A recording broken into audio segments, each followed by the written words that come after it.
Hey everybody, Lori Broccoloni here with HappyNaturalHorse.com. So we're going to go over this feed label. I'm going to try and decipher it against uh, the Big Sky and see what happens. So, first ingredient is beet pulp. Okay, like the worst ingredient in the world, according to me.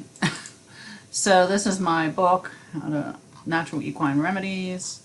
And we go here, what not to feed in the chapter.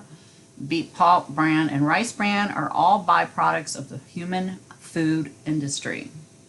They are heavily laden with pesticides and in many cases are genetically modified. In fact, all of them are genetically modified now in this world. So genetically modified means that it's been altered from its natural state into a modified genetic synthetic. It's been tampered with, so to speak. And because they are byproducts, all the pesticides and other chemicals used in the processing are concentrated. For example, chemical solvent is used to extract beet juice from beets for human consumption.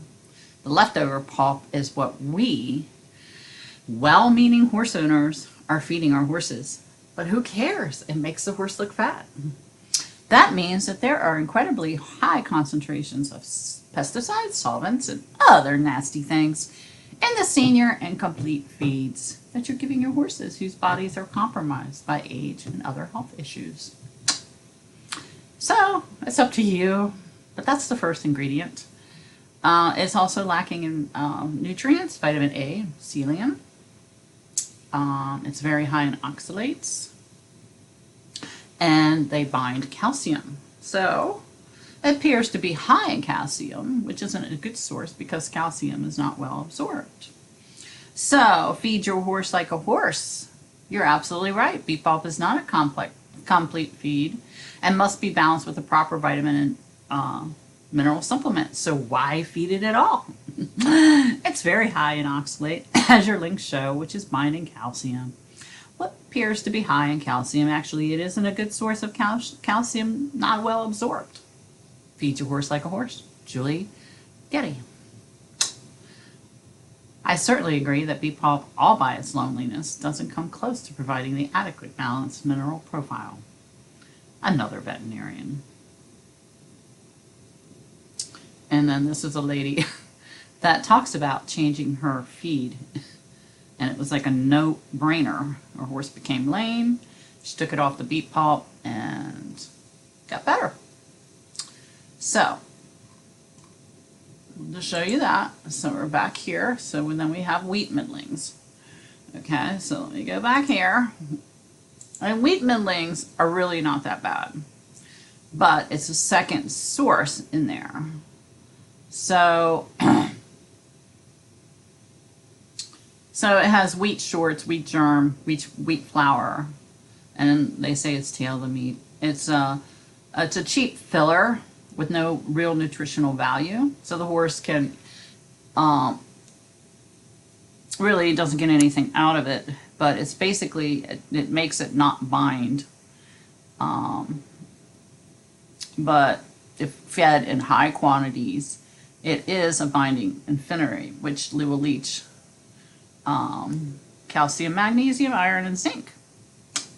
It is, let's go back here, it is in the Big Sky Minerals, okay, and it's right there. Now it's put here because, and it's non-GMO because they're Amish. It's put here because otherwise, if it wasn't in there, it's only 20 pounds per ton to make it fluffy. Otherwise, Big Sky would come in one brick and you would have to bust it up. So they grind it up and they add the wheat middlings, non-GMO. It's not enough to hurt the horse. Everything else in here will just throw that off and the horse won't absorb it. And sometimes you have to have, when you're feeding 100% absorbable calcium and phosphorus and magnesium, you know, it's really alkalized and you have to have a little bit of bad in there to balance it. So the horse will just throw it off. Never had a problem with it. Some people do when they have a horse with heaves, but again, and as far as being the third ingredients, I don't think it is. I think it should be down here, but they added it up here for some reason, probably because the FDA made them. Who knows? Okay, now let's get back to, let's see, over here, this. So ground extruded soybean meal, dehydrated alfalfa meal, not too bad, soybean oil, salt, active dry yeast, brewer's yeast, and yeast culture. What this is doing is just grabbing all this crappy stuff and pushing it out of the horse, hopefully. You're never really supposed to force feed salt. There is salt in the Big Sky Minerals, but it's not enough. It's enough to, it's probably, he says, another 25. It's not even 25. I think it's only 20 pounds of salt per ton. And the reason why is because it needs the salt in there to make the other minerals work. So, but soybean oil. Let's go back here to my Natural Equine Remedies. And let's see if we got the oils there. Here we go, soybean oil. Horses don't have a gallbladder, and you don't know how much soybean oil they have in there. Let's see. Cracked corn, rice bran oil is acidic. And soybean oil is high in estrogen. You know, estrogen hormone stuff. And will block iodine production, therefore attacks the thyroid, which may be seeing more and more insulin resistance. So, why is it in there? Never saw it before, did you? Go back to this picture. Okay. Oh my goodness. They throw a vitamin A supplement, have no idea where it comes from. Don't know where that vitamin E comes from, and you don't know where the vitamin D comes from. I like to know where my shit comes from. I don't know about you. Magnesium oxide. Okay. Don't know how much is in there. Excuse me, but magnesium oxide is, well, it's really hard to absorb. Now, let's go back here, and let me show you. There is magnesium oxide there. But there's only a trace amount of magnesium oxide. And the reason why is because a horse can only absorb so much oxide a day, because he can't throw it off. So there's very minimal amount, it's a trace amount of magnesium oxide in the Big Sky Minerals, and it's only enough for the horse that he can tolerate for that day, because they can't throw it off. Okay? And there's your Domalite lime. Awesome, awesome stuff. Let's see, there's your magnesium carbonate. And there should be a magnesium sulfate. Where it is. Here is their salt right there. There's their magnesium sulfate. Okay.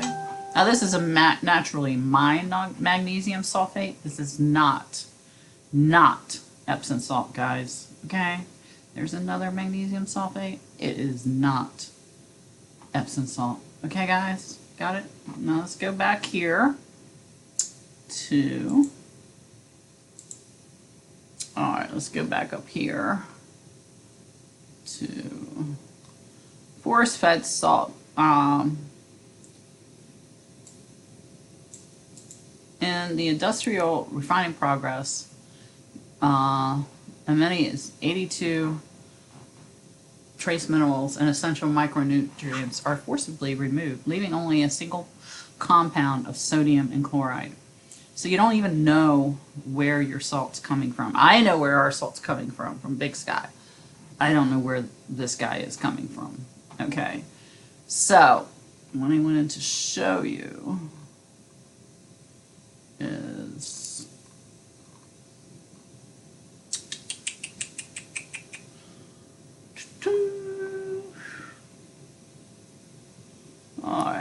this is really important. Okay.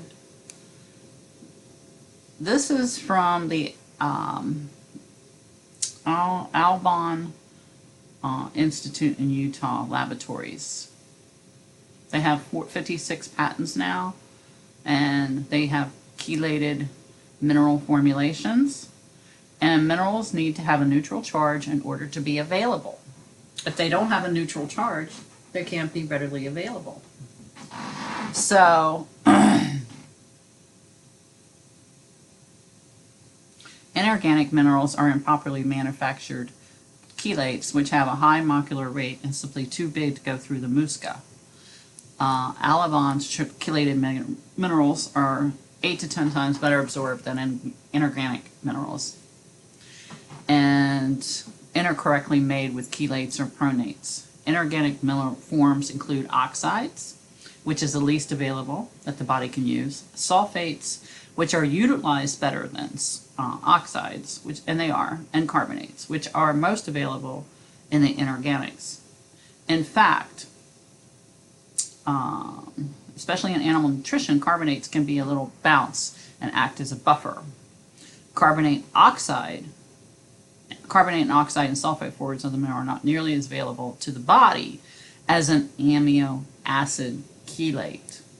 Imagine trying to put a volleyball or even a tennis ball through a mesh on your screen door. This is what happens in the intestines when the large molecule-weighted mineral, such as calcium carbonate, comes along. It simply does not work until the body uses some dietary protein to combine with the mineral to absorb it a little bit.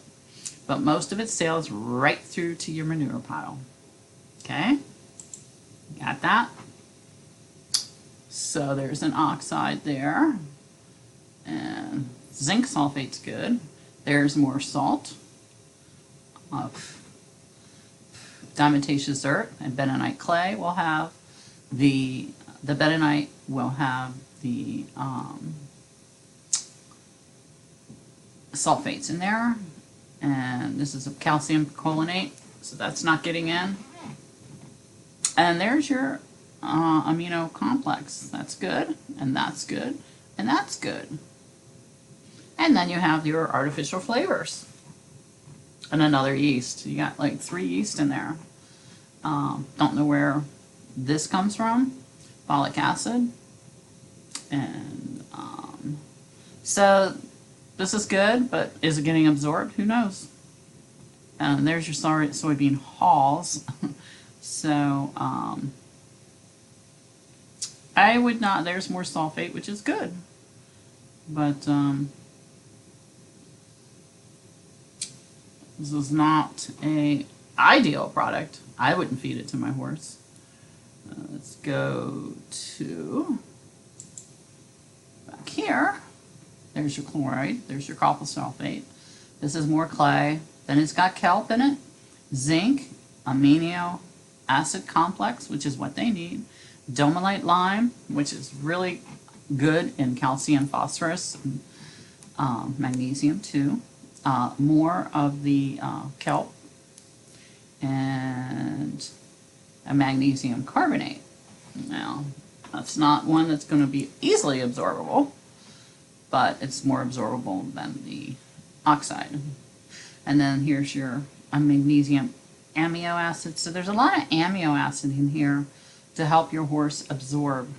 And that's why horses look so good on the Big Sky minerals. Again, this is a horse before Big Sky and he was given like all kinds of crap hay and feed. I think he had like 8 pounds of feed a day, beet pulp and corn oil. And she took him off, and this is 2 weeks later. So this is just my take on one feeding label. So now they got the amino acid complex way down here. So it's only probably a trace amount. To be honest with you, I don't even think it's getting in there. So, excuse me, it's been raining like it always does in the East Coast. HappyNaturalHorse.com. I hope this explains everything. Now, your horse might look good on this for a while. But if he's in a field, he is going to go to weeds and he's going to balance himself. He's going to balance himself with the hay. He's going to balance himself with the grass. So, and I didn't get the protein on this, but you want the lowest protein there can be. So, brewer's yeast you do have to be careful with, because there's some brewer's yeast that's out there that is not absorbable, and you're just wasting your money. So, okay. Alrighty, happynaturalhorse.com. Hope this helps. Share the video. Hope this explains the Big Sky Minerals, and there will be a SoundCloud if you want to hear more about it underneath the video. Have a nice day. Subscribe to my channel and share and comment. Bye.